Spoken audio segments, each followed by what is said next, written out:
So, this is Xi'an's History of Rock, Part 16, The Death of Rock.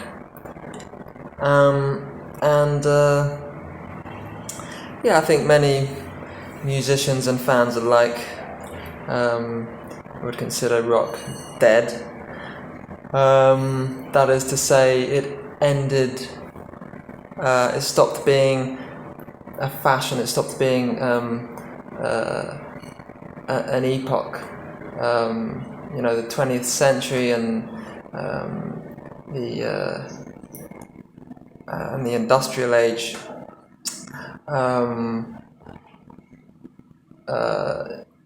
were represented in many ways, and rock is one of those ways. And as we've moved, basically, I think just coincidentally, but it's kind of conveniently, just over the turn of the century, from the 20th century to the 21st century, is when it happened.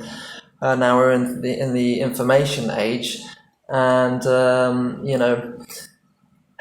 you're not going to get the Beatles, Nirvana, Sex Pistols, acts like that. Hard hitters, rock, pop hard hitters just don't exist anymore. They became electronic. So instead of rock pop defining music commercially in the 20th century, now it's electronic or dance pop, but yeah. So like everything, things change, and it's sad, but also we move forward. For me, to get really into a bit of detail, you have some stragglers. The last Stony Sleep album, the second Stony Sleep album, and last Stony Sleep album, one of the last great rock albums, if I may be so bold, released in 98.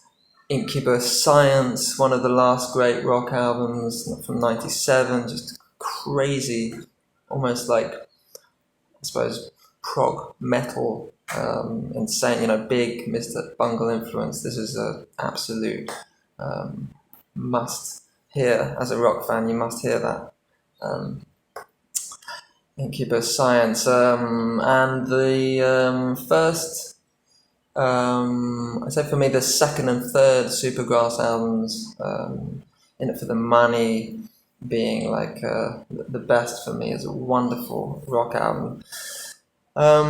So you get so these are the last stragglers, but speaking kind of culturally, culturally and artistically, I think Massive Attack, Mezzanine, also from 98, is just a great place to just hang your hat and say, okay, fair dues, it's all over. So why Massive Attack, Mezzanine, and what has a trip hop band got to do with rock? Well, firstly, I think it's a bit belittling to call Massive Attack a trip hop band, because they predated and outdated and outlived trip hop. They might even have started trip hop. So, but they were a great electronic act, and other Massive Attack albums, you can hear it's not totally un-rock. Bits of bongos and some hard chords sometimes, and you can, but Mezzanine, it just came out of nowhere, and it feels like it just took in all the rock that had been around. 90s, such a massive rock decade. The final rock, kind of bow. And there's so much rock around, and still so many massive rock acts, and so Massive Attack just absorbed all this, and they just plugged it into their now incredibly advanced production system, which had left analog way behind. People were still. In fact, Stony Sleep even Stony Sleep in 1997, we recorded a Slack Romance on an analog system with reel tape. When we wanted to cut something, we had to actually literally cut the tape.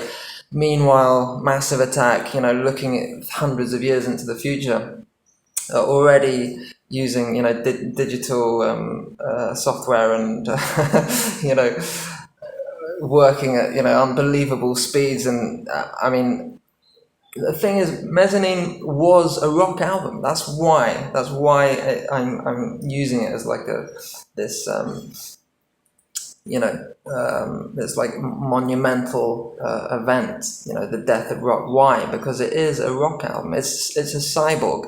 It's made with computers, and it's like an homage to rock. It's like almost like goodbye, much respect. We can take it from here, and it's phenomenal. It's heavy AF, right?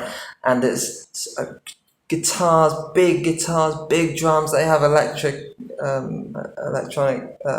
percussion drums, but also live drums. They brought in great rock musicians. Singer from Cocteau Twins, who I mentioned, a great goth rock band from the 80s, did a lot of the vocals, and it really was a monumental event as for me, as a rock fan and a rock historian. So why? So I'm going to give you another example of why I think rock died.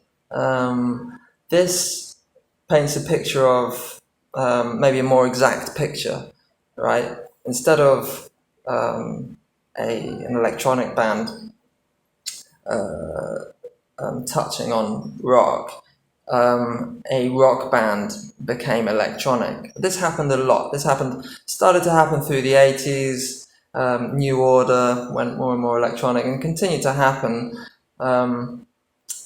And I think the example where it's most poignant is that so Radiohead, right? One of the great alternative rock bands of the 90s, rock through and through, big indie fan base, all over the world, and Creep, massive single, and then the Bends, wonderful album, and then no one was expecting OK Computer. It was like I mean, from my perspective, I loved the Bends. I couldn't see where they could go, and then OK Computer was like, wow, it's almost like the opposite of Mezzanine, because it's made with a rock band. It's rock ethics. Kind of rock kind of foundation, and rock ethics, rock methods, but they are using a lot of modern technology. They're incorporating technology and science fiction into their artwork, into their songs and sounds. You can kind of hear the digital progression, and they really a rock band really embracing technology, and it was like, wow, well, that like really now, really I thought that before I couldn't see where rock went, but now I really can't, because any more and it's not rock. And that's exactly what happened. I mean, the OK Computer was released in 97, and their next album, Kid A, which was released in 2000, was not rock. It was a record released by a rock band, but it wasn't rock. So what was it? Well, they couldn't take rock any further, so they just imploded and and just became like an ambient electronic act. Famously, they criticized their early rock albums, which seems absurd to me. I think they actually went downhill. I think that for me that was a big fall from grace. But they didn't just embrace the technological movement, they became the technological movement. I don't think they ever recovered. I mean, many people disagree with me, including the band themselves, but I don't think they ever recovered their soul musically, creatively. Of course, I don't think they ever wrote any music as good as some of those songs on the Bands and OK Computer. So yeah, for me that's that's the symbol of the death of rock. A great rock band implodes and becomes an electronic act. Just one example of many. I had friends, I was in Stony Sleep, and we just felt like, OK Computer had just come out. We just recorded Slack Romance, Incubus, and Supergrass. I thought it didn't even occur to me that it would be over in the blink of an eye, that we were coming to the end, that we were at the end of rock. But that's where we were. I had friends saying, you should really, at the time, like late 90s, you should really get out of this rock game. It's gone. It's on its way out. And I was like, what? Fuck off. It's not great. And then, you should really get into electronic music. Rock musicians becoming DJs. So it died. What now? Well, after that happened, I think not coincidentally, I think because all these things are very strongly connected. The loss of analog and the loss of real musicianship was replaced by technology. This also happened in the industry on a commercial level. So, Napster and iTunes and YouTube killed the record company. And I think it was amazing that it became for the people. A lot of the research that I did for this and like still continue to listen to every type of music under the sun for free on my computer, which is just was unthinkable, like in the 90s, like what, and so it's a wonderful thing. It's, a lot of rock musicians have struggled. Some, like me, didn't go. Although I embrace musical technology, I didn't become an electronic musician.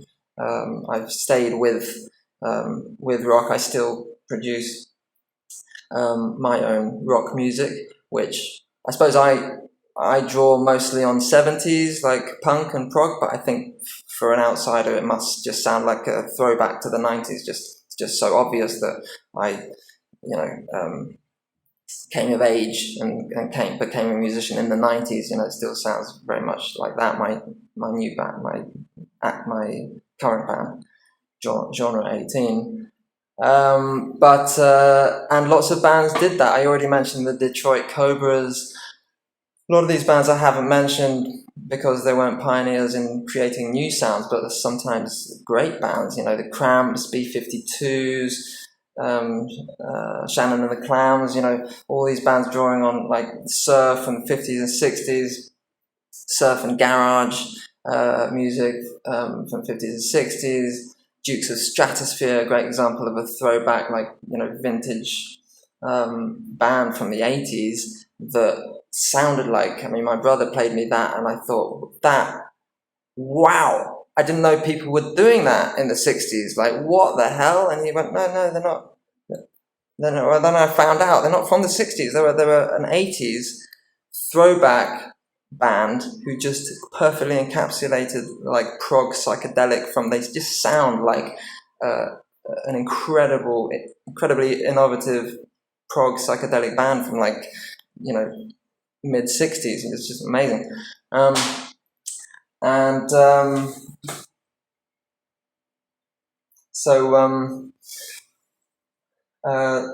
So that's about it. I mean, and this will continue to happen, just as orchestras still play, are still hired to play and still make money from playing, Beethoven's Requiem or,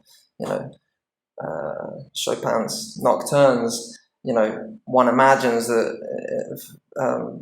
in many decades to come, maybe even centuries, if we're still here, people will still play, the great rock albums, and they'll be played by session musicians and stuff, So that's about it. I mean, I hope you've enjoyed or learnt a lot from this series, from the birth of rock to the death of rock, and have a good one.